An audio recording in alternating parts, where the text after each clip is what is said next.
I'm driving in the car with Scarlett, New Year's Eve 2023, headed to my friend Andrew's house. Andrew and Ann, my friends, my family in some ways. I've known Andrew my entire life.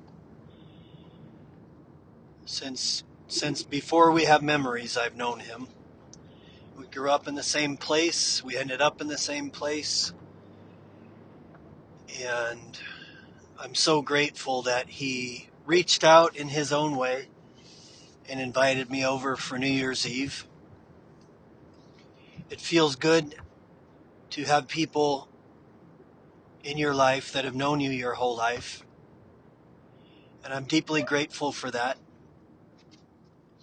And that gratitude and that awareness, that deliberate choice to pay attention to what is good, to pay attention to gratitude, to pay attention to all the amazing things that are actually working, that deliberate choice to me is kind of my freedom. It's like my scream in the dark that I am here, I'm alive, I exist, and to express my voice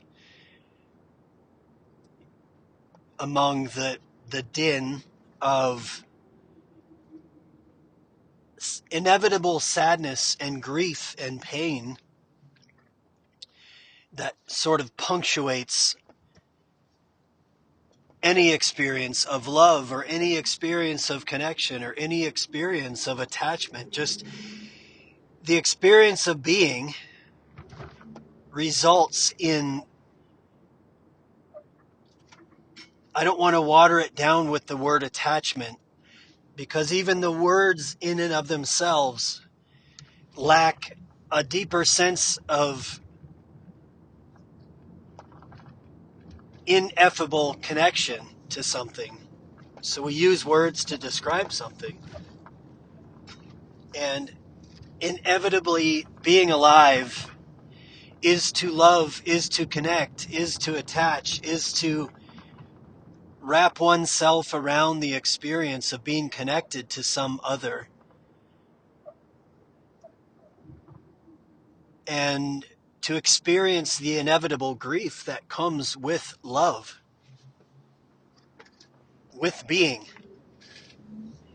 And anyone who denies the experience of grief, I would say, has perhaps not truly lived. And inevitably, the wise ones would tell us that attachment and suffering are commingled, they're interconnected, and the extent to which we suffer is the extent to which we are attached.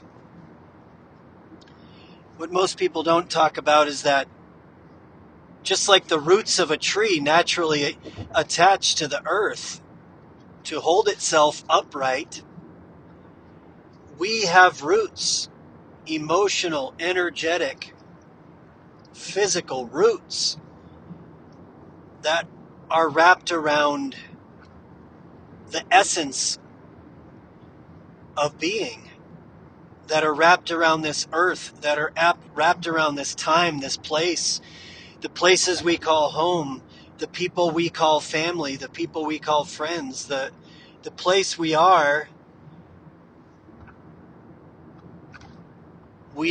deeply rooted in the experience of that being. And so I find it to be a form of denial almost, or avoidance, to just simply turn it into like an academic observation, a psychological observation, a phenomenological observation, as opposed to being fully in the experience of it and feeling, to make it even more personal in the moment, a half an hour ago, 40 minutes ago, I was bawling my eyes out in my living room in the context of being fully open to the grief that I feel in the loss of my relationship with my wife. Not just the loss of my marriage, the loss of my wife, but the loss of the relationship with the one person when I married her that I wanted to be with, that I chose to be with, that I chose to call my home and my person and my fellow traveler. And to lose that relationship with her, to the degree to which when I'm in her presence, I feel like a ghost. I feel utterly meaningless. And I suppose if I'm being honest, I've felt that way since long before she left. And yet I yearn and I long to connect with her heart. And I remember when she was gone, when she physically left, I remember a distinct feeling as I was sitting on the couch in my home alone for the first time, including children being away, and just feeling what I can only describe as this invisible energy. Imagine water coming out of your heart and floating in the air and seeking to connect outside of yourself. That's how it looked, that's how it felt, like the movie Abyss, where the water moves in a certain form. I felt my heart seeking out in the air, in the presence, in the space for her. And it was when I recognized that I was having that feeling and that sensation that I recognized the essence of my grief was that at what time, I don't care to water it down with whether it was real or not, it was as real could possibly be for me. To be in love, to be connected to become one with someone by choice, by vow. It was the deepest thing I could have spoken out loud that I meant to honor. And when it became apparent that her heart was absent from mine, and that nothing I could do was going to do anything about it, that inevitably the depth of my grief is that the person I grieve the most is still alive and lives an hour away and is with our children presently, and yet nothing I feel that I could say or communicate would result in a reciprocated love or a reciprocated acknowledgement.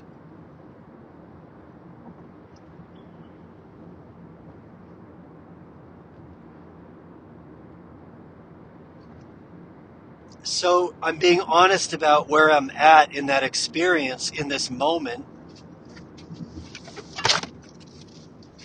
And I've learned and I'm learning that, and I learn this from my clients every day. It is a sort of an unwanted gift that working with people who have experienced and are experiencing unbelievable suffering, unbelievable pain, unbelievable loss, unbelievable abuse. Sitting with people, and I can't bullshit myself and I can't bullshit them. So sitting with people and being as real and present and honest as possible about what they are experiencing in their bodies, in their minds, in their souls, in their lives, what they have experienced, how they are seeing and feeling and perceiving their present moment existence. It doesn't mean that I need to get in there and wallow with them, which I've done, and I have to be very mindful of. It's the work that I need to do all the time, is recognizing that I don't need to go into sort of energetic or emotional alignment with people. That jumping into the muck with people is not necessarily correct or right or necessary or healthy. So working on fully being open in my heart, mind, body, and soul to the experience and the observation of the world around me, to be open to suffering while also working on growing through my own suffering and not feeling like I need to remain tethered to a particular way of being, even though I just bawled my eyes out 40 minutes ago. It's because I'm feeling and I'm open to and I'm acknowledging, not even just acknowledging in every way I can acknowledge the sensation behind my eyes, the sensation in my gut, the sensation in my heart. And it's important, I think, to do that, because forget about any story attached to it. Forget about how I got here or why we got here or what happened. Whatever the story is about, in the moment I can feel the pain in my chest and the sadness behind my eyes and behind my forehead, and I can feel it in my gut, and it's as real can be. And I can also acknowledge that what life has taught me is that the only thing I can do is fully and totally surrender to the experience of it and to the experience of my life as it is, being willing to, sort of the visual I have is to completely lay back and surrender and allow myself to be like water, to change, to adapt, to flow, to grow, to let go. And also acknowledging the unbelievable grief and the unbelievable pain and the unbelievable sadness that comes with the experience of growing and being and just growing through pain of any kind. And I know part of why I hit record on this and part of why I share in this way is not because I'm trying to preach to anyone or tell anyone how to be or what to do or what. This is literally just, I get to push this button and I get to express my voice, and anyone that hears it and resonates with it can also connect. And I imagine most people I know experience pain and grief every day, because most of the people I'm close to are very open-hearted, open-minded people that are willing to do the work in their life even when it really hurts. Some of the strongest, most loving, most spiritually aware, most open people I know are also some of the strongest, are also experiencing great grief and great change and great letting go. The kind that brings you to your knees, the kind that hurts deeply in your gut, the kind that if you avoid and if you hold on to and you deny it, you end up experiencing sickness in your body and sickness in your mind. It drives people insane. It drives people to suicide. It drives people to separating from their identity, from separating from their mind, from separating from God, from separating from their soul. It's the kind of pain that leads people into an unbelievable form of denial and avoidance and separation. It's an unbelievable form of suffering. It may be what we call hell at its deepest place. A belief that one is completely and totally separate, alone, in complete and total survival mode, floating in empty space, in nothingness.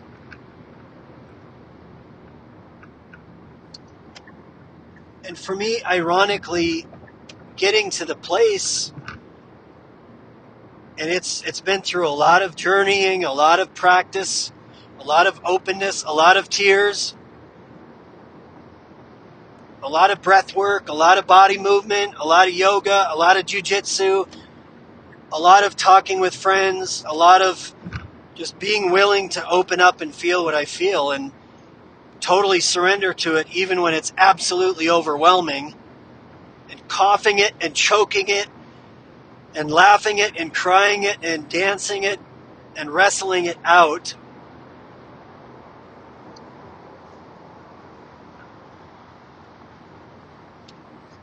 And just being in a place where I feel like what all the wisdom and all the books and all the meditation and all the prayer and all the life experience has taught me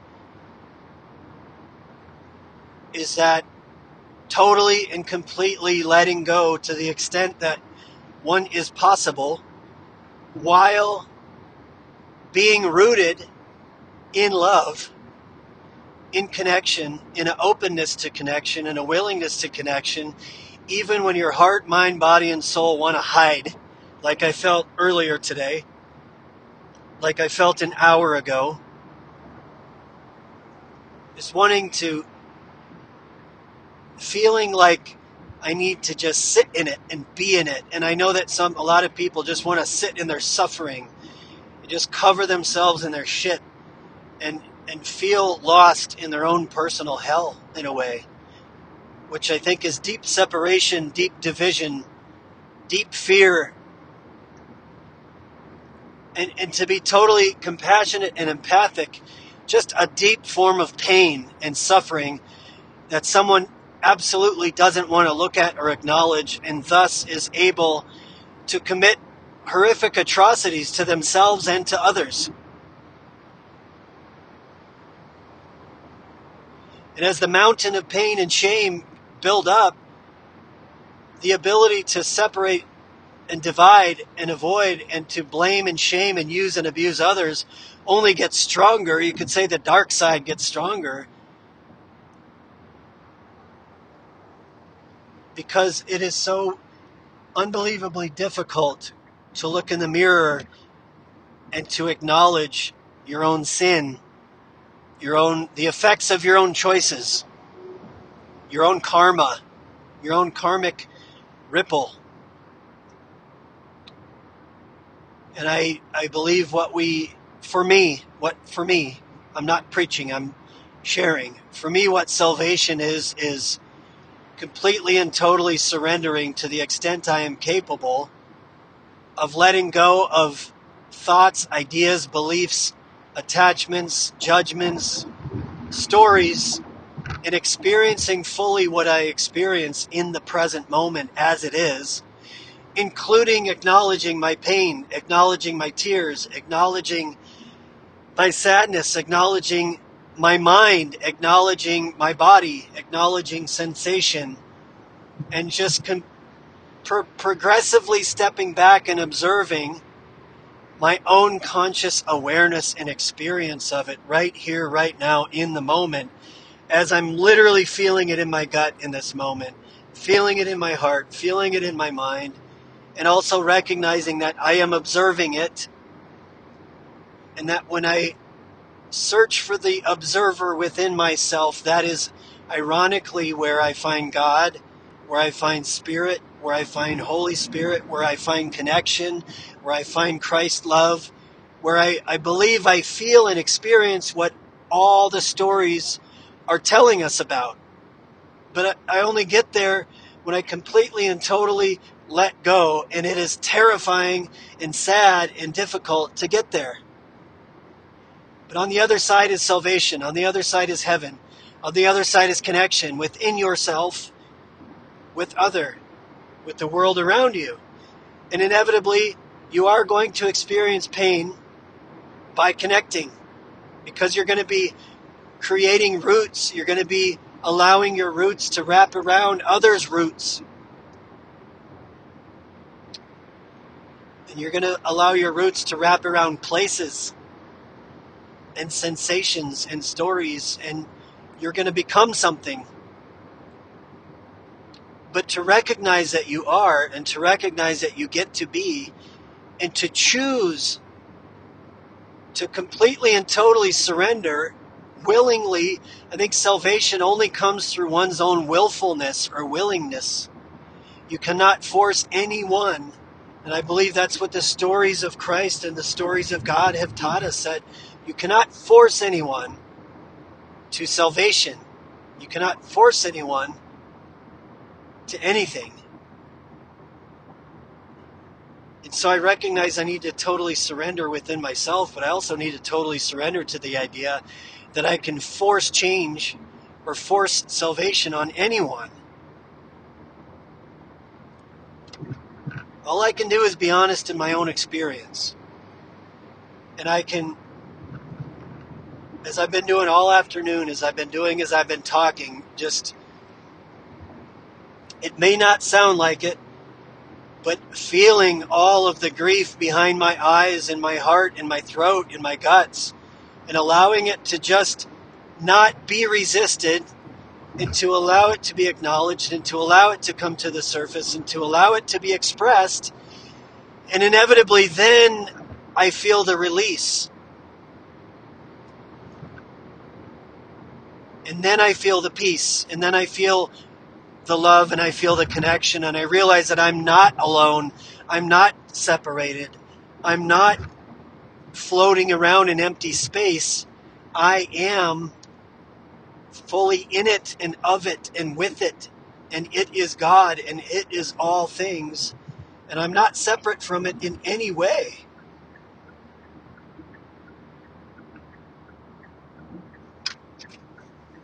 I am it. It is me. It has a lot of words that we use to describe it, but inevitably, words fall short, metaphor falls short, language falls short. My own language that I attach to my own experience falls short. The Bible falls short. The Bhagavad Gita falls short. The Quran falls short.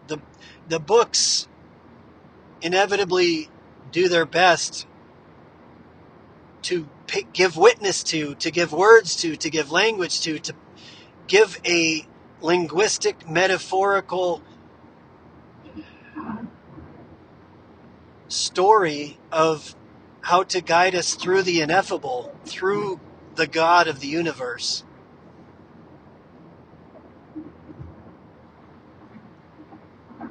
But the language is just, an invisible tether into the nothingness that is everything. That out of the nothingness comes the somethingness, and the somethingness has a certain harmonic to it, a certain vibration to it, a certain observable thing to it, an experience to it, a sensation to it. You can feel the sensation of sadness, the sensation of grief, the sensation of love, the sensation of abandonment.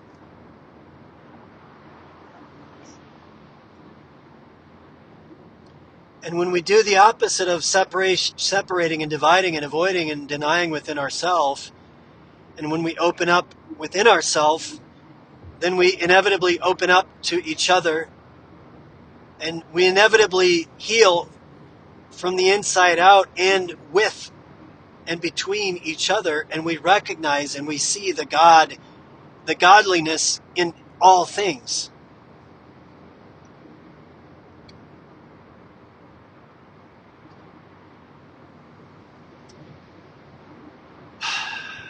That's it for now.